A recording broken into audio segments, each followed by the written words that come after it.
ఇక్కడ వచ్చినటువంటి సందర్భంలో వాటి విజిట్ చేయడమే కాకుండా రివ్యూ చేస్తూ వాళ్ళందరూ కూడా ఒక సందేశం ఇచ్చాం. ప్రపంచంలో ఎనర్జీలో వస్తున్నటువంటి అనేక రకాలైనటువంటి మార్పులకి అనుగుణంగా రాష్ట్ర విద్యుత్ శాఖకు సంబంధించిన యంత్రాంగం కూడా ఆధునీకరించుకుంటూ ముందుకు పోవాల్సినటువంటి అవసరం ఉంది. దానికి అనుగుణంగానే ఈ శాఖ ముందుకు పోతా ఉంది. విద్యుత్ డిమాండ్ రోజు రోజుకి పెరుగుతూ ఉంది.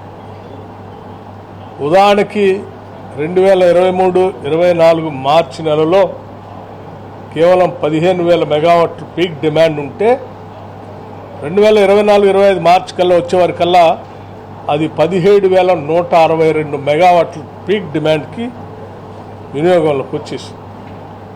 అంటే దాదాపు సంవత్సర కాలంలోనే 2,000 మెగావాట్ అధికంగా డిమాండ్ విద్యుత్ అవసరాలు ఈ రాష్ట్రంలో ఏర్పడ్డాయి. ఆ రకంగా ఇంత పెద్ద ఎత్తున డిమాండ్ ఏర్పడినప్పటికి కూడా ఎటువంటి ఆటంకాలు లేకుండా నిరంతరంగా పవర్ సరఫరా చేయటమే కాకుండా ఇంటరప్షన్స్ కూడా లేకుండా పవర్ ప్రొడక్షన్ చేసుకోవటం ఒక విధానం, తెచ్చినటువంటి జనరేట్ అయినటువంటి పవర్ని ట్రాన్స్మిట్ చేస్తూ ఎక్కడ ఇంటరప్షన్స్ లేకుండా చేయటం అనేది ఇంకొక సవాల్. ఈ రెండింటిని కూడా అధిగమిస్తూ నిరంతరం విద్యుత్ సరఫరాన్ని అందించినటువంటి విద్యుత్ సిబ్బందిని ముందుగా నేను హృదయపూర్వకంగా అభినందిస్తూ ఉన్నాను. ఒక ఛాలెంజ్గా తీసుకొని పనిచేస్తున్నటువంటి సిబ్బంది ప్రభుత్వ లక్ష్యాలని అర్థం చేసుకొని ఎక్కడ ఆ నిర్ణయించిన లక్ష్యాలకి ఇబ్బంది కలగకుండా పనిచేస్తున్నటువంటి సిబ్బందిని అభినందిస్తూనే ఇంకా భవిష్యత్ తరాలు కూడా, ఉదాహరణకి పెరుగుతున్న డిమాండ్ సెంట్రల్ ఎలక్ట్రిసిటీ అథారిటీ వాళ్ళు మనకు ఒక రాబోయే సంవత్సరాల్లో ఎంత డిమాండ్ వస్తుందనేది కూడా వాళ్ళు ఒక అంచనాలు వేసి మనకు పంపించారు. వాళ్ళు అంచనాలు వేసిన దానికంటే కూడా ఉదాహరణకి 2030 కల్లా 25,000 మెగావాట్లు పవర్ అవసరం ఉంటుందని అంచనా వేస్తాం. అయితే ఈ రాష్ట్రంలో వాళ్ళు వేసిన అంచనాల కంటే కూడా ఎక్కువగా డిమాండ్ పెరుగుతూ ఉంది.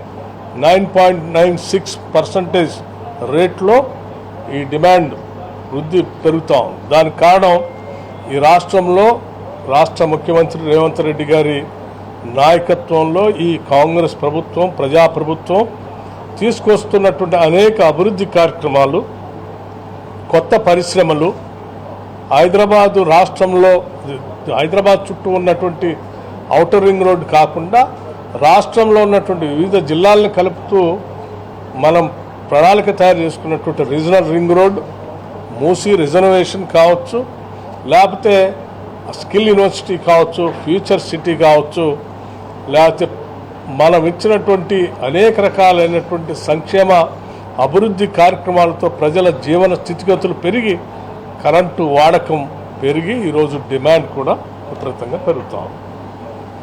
ఈ పెరిగే క్రమంలో సెంట్రల్ ఎలక్ట్రిసిటీ అథారిటీ వాళ్ళు ఇచ్చిన దానికంటే ఎక్కువగా పెరుగుతున్న క్రమం మన రాష్ట్ర అంచనాలు 2024-25 17,162 పీక్ డిమాండ్ ఉంటే 2025-26 కల్లా 18,825, అట్లాగే 2029-30 కల్లా 26,299 మెగావాట్, 26,000 మెగావాట్లు పవర్ డిమాండ్ పెరిగేటువంటి పరిస్థితులు ఈ రాష్ట్రంలో వస్తూ ఉన్నాయి. ఆ రకంగా మనం 2034-35 కల్లా తీసుకుంటే 33,773 మెగావాట్లకి పవర్ డిమాండ్ పెరిగేటువంటి అవకాశాలు ఈ రాష్ట్రంలో ఉన్నాయి.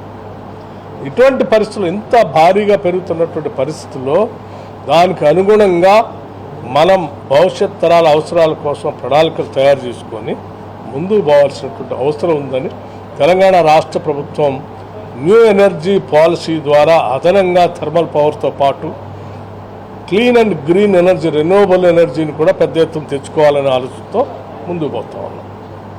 2029-30 కల్లా మనం ఒక 20,000 మెగావాట్ల పవర్ని రెన్యూబుల్ ఎనర్జీ ద్వారా యాడ్ చేయాలనేటువంటి ఆలోచన ఉంది. ఈ గ్రీన్ ఎనర్జీని పెద్ద ఎత్తున మనం తీసుకొని రావటం వల్ల రాష్ట్రంలో పొల్యూషన్ తగ్గించడం, అట్లాగే తక్కువ ధరకి పవర్ని అందుబాటులో తీసుకొని రావటం, రెన్యూబుల్ ఎనర్జీతో ఎటువంటి